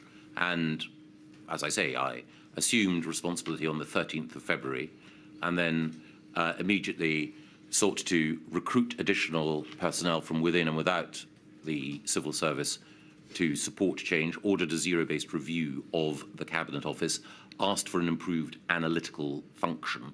And as the first WhatsApp of the 4th of March indicates, I wanted to alert Dom to what I consider to be the scale of change necessary. Page 4. There is a reference to act today. Yes, at 12:03, 12th of March, 2300, 11 o'clock at night. I've now lost, yes, at the bottom of the page. If you could scroll back out, please. Well, there we are. Michael Gove, you send to Mr. Cummings a link for what appears to be an article or an op-ed or piece of information entitled "Act Today or People Will Die." Yes. You were under no illusions about the seriousness of the government's position, were you? No. You were concerned that were not more stringent steps to be taken and were the government not to act more speedily, people would die. Yes. All right. And in particular, The reference to that article by Thomas Pueyo the article had been sent to me by friends who worked outside government. You mentioned that earlier, that you had been provided with information from outside government. But was this material that friends had sent you in relation to a possible response to the coronavirus crisis, or related to steps that the government believe should be taking? Thomas Pueyo's article was intended to act as a wake-up call to governments across the West. And so it wasn't specific to the UK, but the arguments that he made about coronavirus weighed with me. I'd read other material beforehand that had provoked concern, but this seemed to me to be the best, clearest, and most urgent expression of the need to act of anything that I had read, and I wanted to make sure that it was shared across government so that people could see essentially the reasoning that had reinforced my conviction that we needed to act. This is not a hindsight debate, is it? Your friends and your colleagues outside government were sending you material, imploring the government, or imploring you to act. They were doing so on the basis of information material which was available to them, and no doubt in large part publicly available. Is that correct? Yes, and I deliberately sought information from friends outside government whose opinion I trusted, because I wanted to make sure that I had alternative sources of information to test the views that were being expressed by government colleagues and others. Yes. Evidence has been given to the inquiry to the effect that there was, over the weekend of Saturday the 14th and the 15th of March, a change in strategy. Yes. Regardless of whether it was a real change in strategy or whether it was a scaling up of an existing strategy, and whether or not there is a distinct conceptual difference between mitigating the impact of a virus and suppressing it. What, in your view, was the driver for that change in approach, that dawning realization over that weekend? Was it the information from SAGE in relation to the workings of and the work done by Imperial College and the London School of Hygiene and Tropical Medicine? Was it the CMO? Was it Mr. Cummings and Mark and Ben Warner and Helen McNamara and Imran Shafi, who had met to discuss the crisis and their understanding of the emergency? What was the push? Where was it coming from? Well, I think the fact that you cite so many examples shows that there was a convergence of thinking in different institutions from different individuals about the need to act. I was not aware of Neil Ferguson's work until after that weekend. In fact, I don't think it was shared publicly until after that weekend. A great deal of weight has been placed on Professor Ferguson's work as influencing government decision-making. I think it's fair to say that I and others had come to these conclusions before that. What weighed with me were the numbers. Why was the drive such that it was, or the dawning realization on the part of the various parts of government and the people within it, not coming from the DHSC, the Department of Health, the lead government department responsible for health?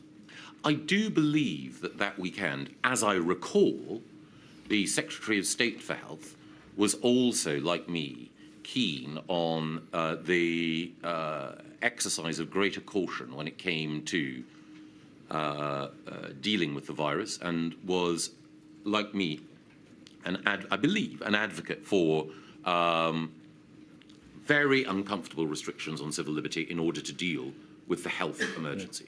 The Secretary of State himself engaged in what became, of course, the lockdown debate and the need for more stringent measures.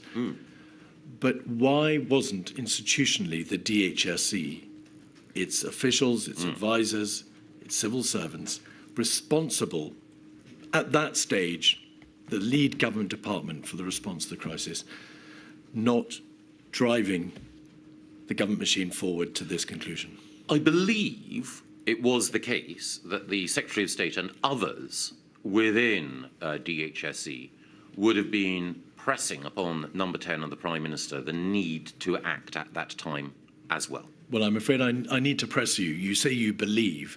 Have you seen emails or communications from the DHSE institutionally to the Prime Minister saying, we're behind the curve, we've missed a trick here, we are delayed, and there is an urgent need for more stringent measures, and we need a change in strategy? No, but my recollection of the conversations that I had around that time was that the Secretary of State was of that view. And I should say that I'm pretty certain that he would have communicated that in conversation with the Prime Minister. But again, I would not have been in all of those conversations. And one of the reasons why I texted and emailed as I did was to alert people to my concerns and to hope that if they were, as I believe both Dominic Cummings and Matt Hancock were, if they were of similar mind, to feel strengthened in their desire to push forward with these restrictions, because they would know that they had my support. On the 12th of March, as we know, there was self-isolation for individuals who were symptomatic for 7 days. After the weekend, on the 16th of March, COBRA decided that there needed to be further more stringent measures. And you'll recall the household isolation for 14 days, reduced contact, advice over 70s particularly must ensure that they reduce contact. Yes. And there was a warning about the need to move to shielding imminently. On the 18th, COBRA decided to close schools from the 20th, just in very general terms, Mr. Gove. Did you have any direct dealings with the Prime Minister during the course of that week as to whether or not those more stringent measures needed to be applied? I ask you this because the evidence from Mr. Cummings has been that there was a widespread view, he said pretty much everyone considered the Prime Minister to be oscillating, not using his word, but that's the sense of it, in relation to his response. What was your assessment of the Prime Minister's intent, state of mind as to whether these measures should be countenanced? I think the Prime Minister found these decisions difficult. It's not that he found decision-making difficult. It is that a decision to restrict freedoms in an unprecedented way went against his instincts and the principles that governed his political outlook. The Prime Minister at the time, Mr. Johnson, was someone who was a liberal in so many senses, and certainly someone who found the idea of restricting free association deeply difficult, deeply opposed to his worldview, and therefore, as I think everyone knows, to contemplate such a big measure with the inevitable costs was a decision of huge weight. I believe that the evidence was clear that such a decision was unavoidable. Again, I'm sorry to interrupt. You say decision. You appear to be relating your answer, therefore, to the lockdown decision. I'm asking about the stringency of the measures during the course of that week. I think that almost every restriction of liberty, including the closure of schools, was one that the Prime Minister would instinctively have felt unhappy with. I don't think any of these decisions were taken lightly. In terms of the Prime Minister's decision-making style, the oscillation referred to, it's in the nature of the way that Boris Johnson worked that he wanted to see thesis, antithesis. That he preferred gladiatorial decision-making rather than inquisitorial. He wanted to see the two cases, or the three cases, rehearsed in front of him, or even rehearsed in his own mind. And I know that he would sometimes run argument A, and articulate it himself, and then run argument B and articulate it himself in order to weigh in his mind which was the stronger argument. Now, for some people, that style of decision-making or that way of running meetings was difficult to take. But I'd known the Prime Minister for some time and appreciated this was the way he needed to process information in order to get to an outcome. And every political leader, every distinctive political leader, will have their own way of operating that needs a certain amount of space and respect, even if you disagree with their conclusions. This was a public health emergency at its core. By that week, the evidence, or rather the advice from SAGE, from the CMO, the GCSA, from the DHSC, from Cabinet Office, from Number 10, was, to use your word, unanimous. There was no real argument as to whether, for good and obvious public health reasons, these measures had to be contemplated. They were matters of life and death. So there wasn't really a thesis and antithesis position here, Mr. Gove. All the public health advice on a public health crisis was pointing in one direction. So on what basis could the Prime Minister push back and say, well, I've got material which does point the other way? There was no public health material pointing the other way. What's that? Well, the first thing is that the just a few weeks beforehand. No, I'm not beforehand. I'm not talking about that week. Oh no, quite. But in order, as your evidence shows, I was in a different position at that time to the Prime Minister. However, in fairness to him, just a few weeks beforehand, the point had been made that to impose these measures was too early. Yes, was problematic. And I think he is the ultimate decision maker, and therefore I think any Prime Minister, is entitled to test propositions and to think, is the restriction of liberty and the economic damage consequent upon lockdown worth inflicting on people in order to prevent the spread of this virus? I believe that the evidence was clear, but I think it only fair to the ultimate decision maker that they have a chance to reflect on the momentous nature of the decision and to consider arguments against it.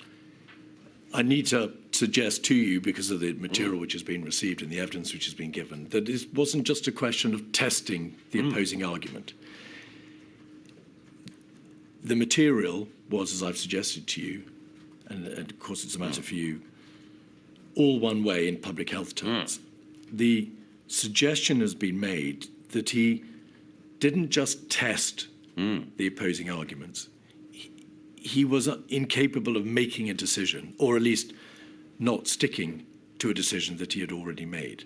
Is that a fair suggestion, would you say, in light of your experience and your closeness to the government machine at that time? No. On this occasion, I believe that it was a reluctance to embrace a decision rather than an inability to stick to one. Because again, as we discussed, the Prime Minister had a view that overreaction was often a greater danger. He also had a principled attachment to maximising individual liberty. Therefore, it was difficult for him, both from the point of view of his outlook on how to handle crises and the set of principles by which he guided his political life, it was difficult for him to contemplate something like this, especially when we had been told, as I say, just weeks beforehand, that these were measures that should only be applied for a limited period and at the right time. So the Prime Minister eventually concluded this was the right thing to do. I believe that that ultimate decision was right, and I believe that he made the case for it in public well. If it took him a little longer to come to that conclusion than others, we can consider the impact of that, but I don't think it was the case that he was oscillating. I think it was the case that he was weighing things before coming reluctantly but firmly to a conclusion. And this, may we presume, doesn't derogate from your earlier evidence, the effect that the government machine as a whole may nevertheless have acted too slowly. Personally, as the Prime Minister, you believe, took the decision, the ultimate decisions in that week and the week after, timelessly. Yes, and again, the Prime Minister is the ultimate decision maker, but no Prime Minister takes decisions in a vacuum. My view, it is with the benefit of hindsight, is that we should have acted earlier, but that means it is incumbent on all of us who believe that to look back and think, did we say or do enough sufficiently early in order to enjoin upon the Prime Minister the need for action? I mentioned, for example, briefly, Rory Stewart earlier, whom I believe was present. But Rory was only calling for the sorts of steps that we required in public on the 12th of March. Again, he was making it clear that we needed to act that day. That was the same day I shared the Thomas Pueyo article privately. So the consensus for action became firmer and clearer in that second week of March, with the benefit of hindsight, if only it had been firmer and clearer in all our minds earlier. Yes. But I don't think that one can single out the Prime Minister at the time for criticism. We all deserve our share, retrospectively, of criticism. You chaired the COBRA on Friday the 20th of March. Yes. Could we have 106-263, which is a paper on additional measures? These are the measures which were put in place on that 20th to try to achieve the overarching objective of a 75% reduction in non-essential social mixing. If we just look very briefly at page 1, paragraphs 2 to 4, we can see that there's a general position on compliance set out. And there's the history of the government steps are set out from Monday the 16th of March. If you could scroll back out to paragraph 3, there is a reference to latest public polling data, which shows the number of people who claim to be engaging in social distancing behaviours. And then over the page 4, paragraph 4, the mixed picture means there is merit in considering further measures to increase compliance. There's a reference to overnight polling. And then, as such, it is proposed that measures apply to the whole United Kingdom. There were some positive indications. If we go back to the first page, it's obvious, Mr. Gove, that tube travel was down, West End football was down, Google Place data showed significant drops. So the position on the Friday appeared to be, is this correct, that there was significant material showing that compliance was up, but it was just not enough. It hadn't reached, in broad terms, the 75% reduction in social distancing that was required. Just as a general proposition, is that right? Absolutely. All right. Why didn't COBRA consider expressly waiting to see whether or not the measures which had been put in place on Monday the 12th would have effect over a longer time period? There is an acceptance that it's not good enough. But why could COBRA not have waited? And by extension, by analogy, why could not the ultimate decision on Monday the 23rd have been delayed a bit more to see whether or not these compliance figures would continue to go in the right direction and reach the right levels? Because the virus was spreading exponentially, and the risk was that the NHS would be overwhelmed. We'll come to look at the NHS in a moment, but was there debate on the Friday about the hard data presented in relation to the impact on the NHS, hard data relating to the likely mortality rates that would continue to go up if the measures were not imposed, and on the need or the possibility of waiting further? The inquiry well understands exponential growth. And evidence has been given by Professor Sir Chris Whitty as to what it means in practice. Yes. Unless you get on top of exponential growth, it will continue, and it will continue relentlessly until the country is completely overwhelmed, and the death mortality rates are absolutely intolerable. But it is a curve. It is a degree. Why was there not more debate about the alternative of waiting to see whether or not this would work? Because those of us who were taking decisions understood where we were in terms of the growth of the virus. The whole point about exponential growth is, as we know, is the famous analogy of a grain of rice on the first corner of a chessboard. By the time that you get to the final other corner of the chessboard, then you are talking in terms and in numbers literally unimaginable.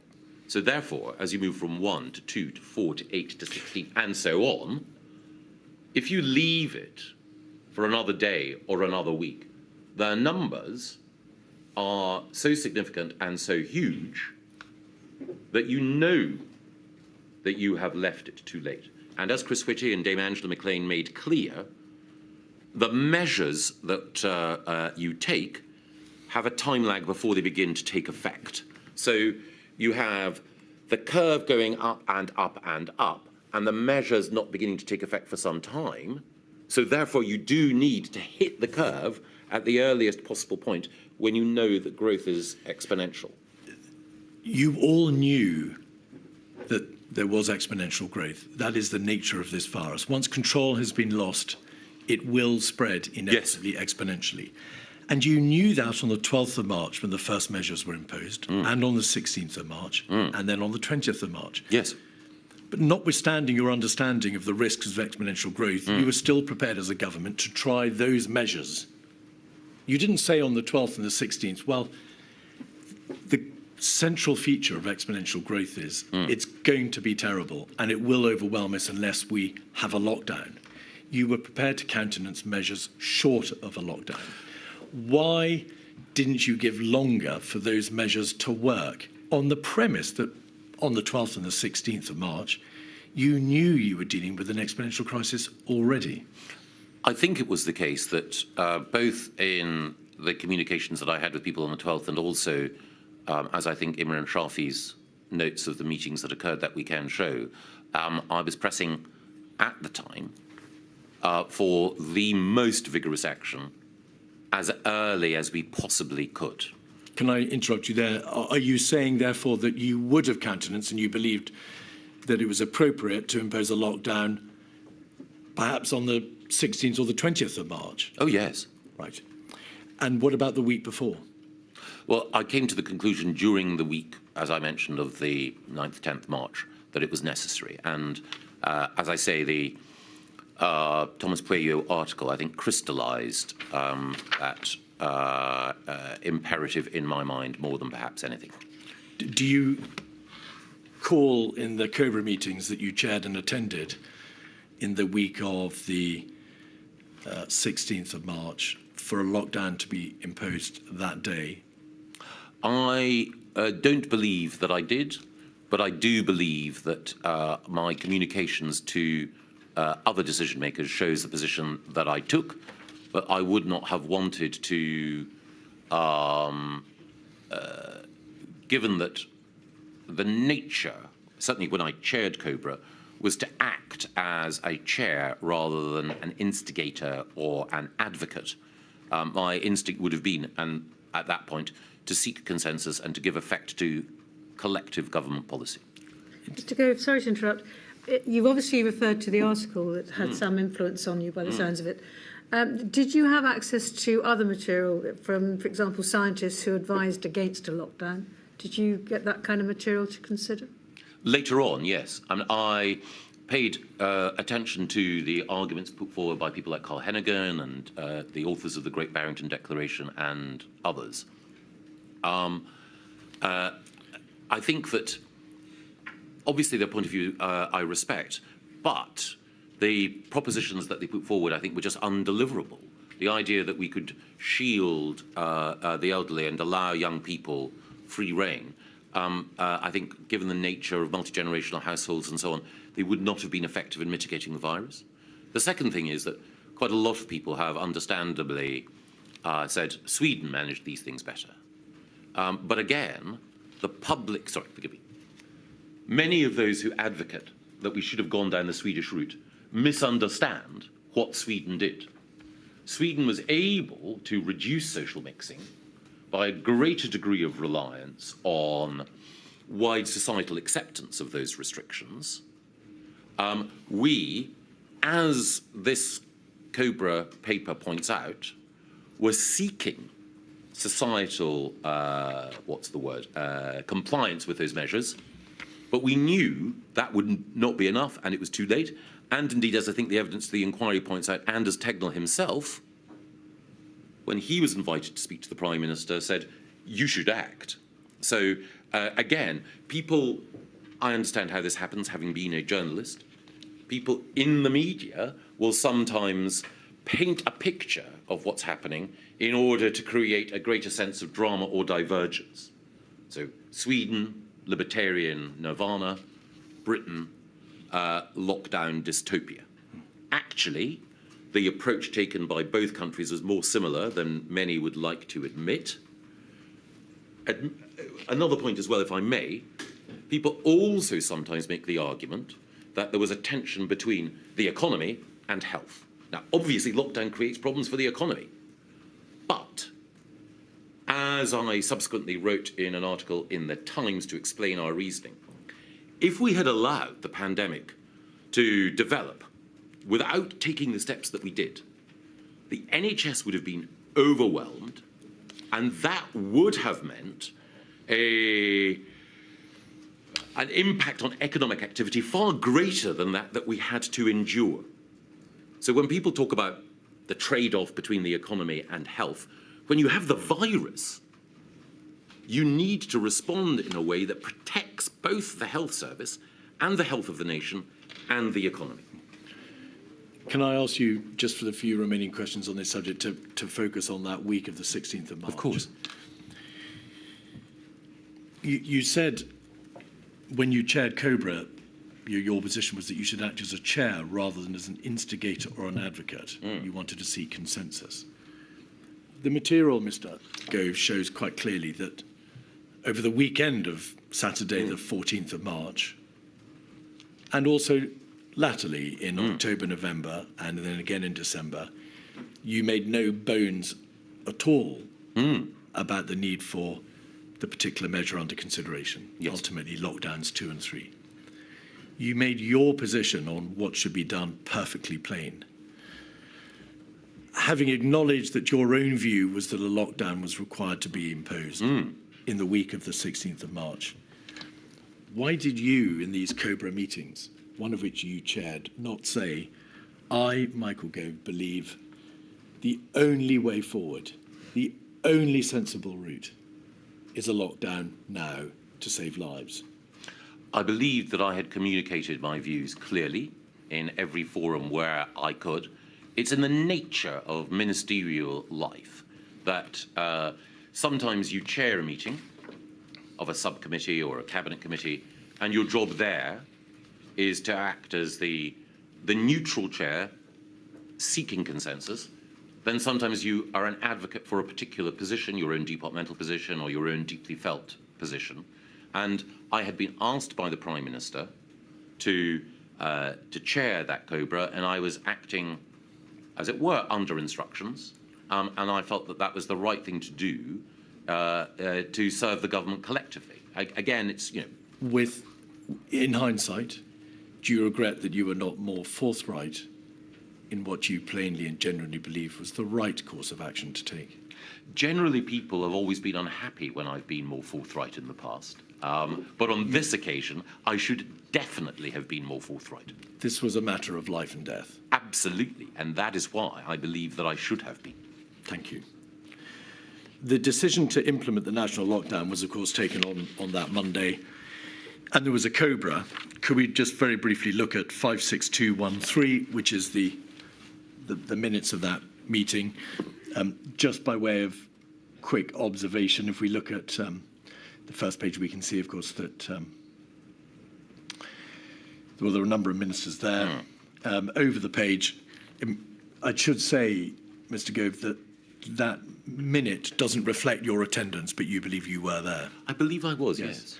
Over the page, we can see officials dialed in, and then on page 4, paragraphs 1 to 3, we can see the current situation update. And there is more information given about compliance. It wasn't too bad, as with the Cobra on the Monday, compliance was there in large part, but the park attendance over the weekend had shot up. You can see that in paragraph 3. Standing back, this penultimate decision-making body, obviously the Prime Minister had the whip hand, but this penultimate decision-making body discussed compliance rates. But there was very little by way of debate over the economic and societal harm that would be necessarily done if these measures were to be imposed, over the terrible balancing exercise inherent in that decision. But also, again, no discussion at all as to whether or not more time should be given for the measures which Cobra, had imposed the very week before, on the Friday, 3 days before. Why was there not more debate about waiting to see whether or not those other measures, earlier measures, which by implication must have been sensible and well-judged measures, could be taken to have effect? Well, again, it was clear, certainly to me, that those measures had been inadequate. I think at the time that I was sceptical that they would be enough, but understood why people thought that this was proportionate. By definition, when you're dealing with any sort of crisis, you use whatever data comes to hand, whatever feedback there is, in order to adjust your response. Sticking inflexibly to a set of measures when those measures are clearly inadequate would be an error. But why were they inadequate? If only 3 days had passed and compliance was going up, just not fast enough. Well, quite. Why were they inadequate? Might they not have become adequate 2 days hence? I think you have answered your own question, that compliance was not going up fast enough and that more evidence was accumulating about the spread of the virus. Well, no, you knew already it was an exponential spread. You didn't know any more about what the ultimate outcome would be because that rested upon whatever decisions you might take on that Monday. But the basic feature hadn't altered. It was still an exponential growth. Yes. You put measures in place which you in good faith believed would do the trick. And only 3 days had passed, one weekend, before you then moved to the next ultimate level, a lockdown. Yes. And as we've discussed, my view was sterner measures earlier. And I think both the accumulating evidence but also the force of argument made it clear that more action was required. So if the conclusion that you're seeking is, did we adopt measures knowing that they were inadequate? I profoundly feared they would not be enough. But, of course, in any debate within government, you make your case and accept that you will not always prevail. Finally, on this topic, the NHS. There's very little debate in the Cobra of that day, the penultimate decision-making body, about the impact on the NHS. And in light of the time, I'm not going to take you through all the material. Well, perhaps we could just have up on the screen a summary of the material referring to the likely impact on the NHS. It's 274026. If we just very shortly look at this document, 274026, and scroll through to this time, which is around about the 21st, 22nd, 23rd of March, so pages 5 or 6. There are, perhaps one more page, there are multiple references to the likely impact on the NHS being either overwhelmed or overtopped or collapse. Yes. And then if we go forward one page, on the 8th of page 8, we can see on the 21st of March at a COVID meeting, the Chief Medical Officer gives figures about how ITU in London might be overwhelmed. If you go forward one page further, the Chief Executive of the NHS responds, dealing with the worsening situation, but how the NHS is aiming for more ventilated beds, more surge capacity, how it's going to make more hospitals available, and so on and so forth. And then over one more page to the 22nd and the 23rd of March, references to a major drive to free up capacity. Occupancy now at the lowest than in more decades. Continuing at the bottom of the page, planning for ramping up ventilators, and then finally over one page to page 11. I'm sorry, it's rather a long question. References to doubling to the risks that the NHS would not cope. So, in light of all that, two questions, please. Firstly, to what extent did that COBRA body on the Monday look at the hard data relating to the actually anticipated impact upon the NHS, the figures, the ICU beds, the ventilators, and so on? Or did COBRA just assume that if it didn't act in the way that it advised, the NHS would just bluntly collapse? Several things. Firstly, one did not need to know the precise nature of capacity within the NHS to be influenced by the broad argument that continued exponential growth would overwhelm it. Right. By definition, there would be a level of growth that almost no health system could have coped with if the virus was left unchecked or if inadequate measures had been put in place. Both before and after, I and other ministers sought information and were informed about the precise nature of the capacity constraints within the NHS.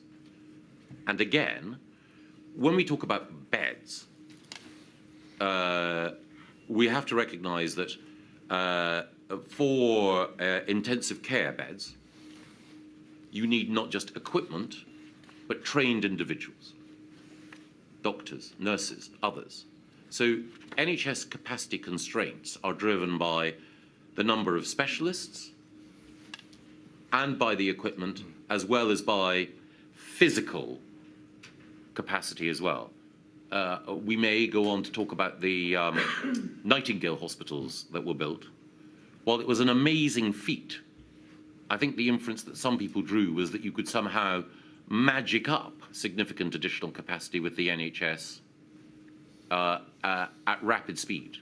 The truth, of course, is that what you're fundamentally relying on is not just ventilator capacity, but the capacity of trained clinicians. Staff. I don't wish to get into the debate about the actual mechanics, the operating mechanics of the NHS.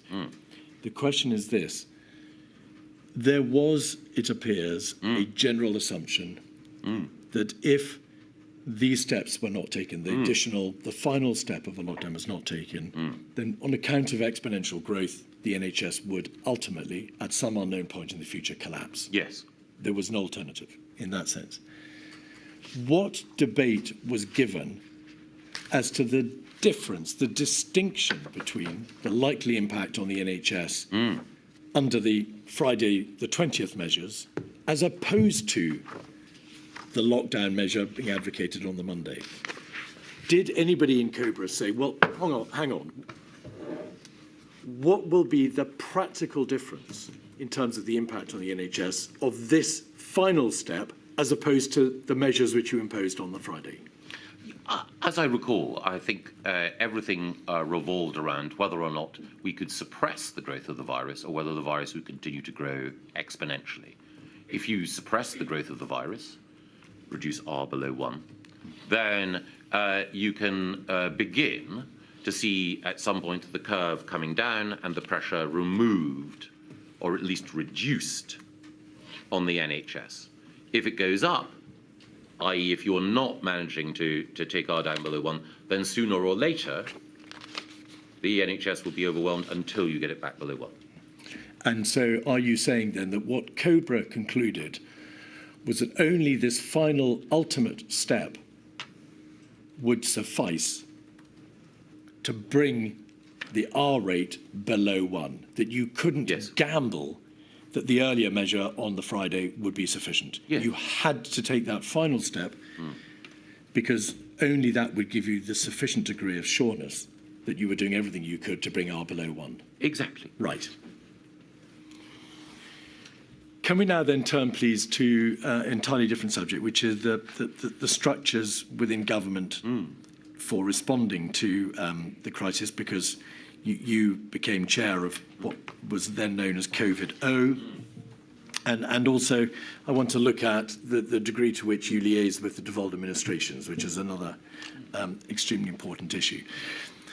I'm just going to try to summarise the position structurally, and if you just indicate whether or not you agree, and then we can move on swiftly to the nub of the issue. Cobra, the devolved administration health ministers attended initial Cobra meetings. Then, of course, the first ministers attended, Mr. Drakeford from the 18th of February, the remainder from the 2nd of March. Is that correct? You attended 16 Cobras between March 20 and February 22. You sent a note to the Prime Minister on the 30th of November 2020 highlighting the shortcomings of the Cobra machinery. I think you've been forced out of Cobra because the video technology didn't work. Yes. Just this simple question, please. Had there been any changes to the machinery within Cobra, within the corridor and the rooms, or the rooms particularly in the Cabinet Office, between March, when the crisis crashed upon this country, and November, when you wrote that note to the Prime Minister about the shortcomings in the machinery? Had there been changes? Had the room been updated at all? I think there were some changes, and I thought I'd have to check. Cobra can refer both, please forgive me, to one single physical room, but also to the act of convening people. And I'm not sure how much I can say, actually. But there is more than one Cobra room. Yeah, the inquiry understands that. Were there significant changes to the machinery, the data links, the video? Insufficient. And so on? No, were there changes between March and November? I believe there were, but they were clearly insufficient. Right. You took part in what was called the Quad. That was a group of ministers comprising the Prime Minister, the Chancellor of the Exchequer, Mr. Hancock and yourself in the early part of the crisis. From March, there was instituted the 9:15 meetings in Downing Street, which were chaired by the Prime Minister. Is that correct? Yes. And they took place between the 17th of March and the 15th of May. You note in your statement that those meetings were important, but there was a limit on what they could do because of the exigencies of time, the need to update the Prime Minister, deal with the daily events of government and so on. Then you chaired what was known as the General Public Services Ministerial Implementation Group, the GPS MIG. And that was convened between March and May, correct? Yes. You raised in emails to other ministers and to the Cabinet, Mark Sedwell in the Cabinet Office, your concerns about whether or not the right governance structures were in place. And in part, as a result of your raising of those concerns about the MIGs, in May, the MIGs were done away with, and there was then a system known as COVID-S and COVID-O. Is that correct? Yes. Did you have, in March 2020, email correspondence with an advisor in Downing Street called Munira Mirza, who I think was in charge of the policy team there, about the way in which the MIGs were operating, in particular the health MIG, which was being chaired by Mr. Hancock? I believe I did, yes. All right. But it matters not because in the end they were done away with. COVID-S and COVID-O, COVID-S was chaired by the Prime Minister. Yes. but he also chaired COVID-0 occasionally. Yes. But you were the main chair. And those meetings started in June, and COVID-0 went all the way through to February 2021. Yes. Would it be right to say that COVID-0, the body you chaired, convened over or around 150 times between May 2020 and September 21? I believe so, 145. And we've heard evidence that COVID-19 task force was the secretariat for COVID-0. Yes. Helen McNamara raises this issue in her witness statement. She says, if there is to be a criticism of COVID-0 and COVID-S, and Mr. Gove, the evidence quite plainly shows that COVID-S and COVID-0 operated at a much better level than their predecessors. Her concern would be that they were quite narrow, that the full cabinet is better at bringing in a wider perspective, a body that is more grounded in consequences and in the complexities of the world as it is. Would you agree with that if there is a deficiency, if there was a deficiency, they were quite narrowly comprised bodies? No. Why not? I think that for effective decision-making, when you're dealing with a crisis, the cabinet is currently constituted, and this is no reflection on individuals, simply on size, is unwieldy. So when dealing with crises, there have always tended to be inner cabinets, war cabinets, or similar. Now, one can argue that perhaps the wrong people are around the table, but I think that the cabinet for as a structure, given the need for rapid action, as I say, doesn't meet the need of the hour.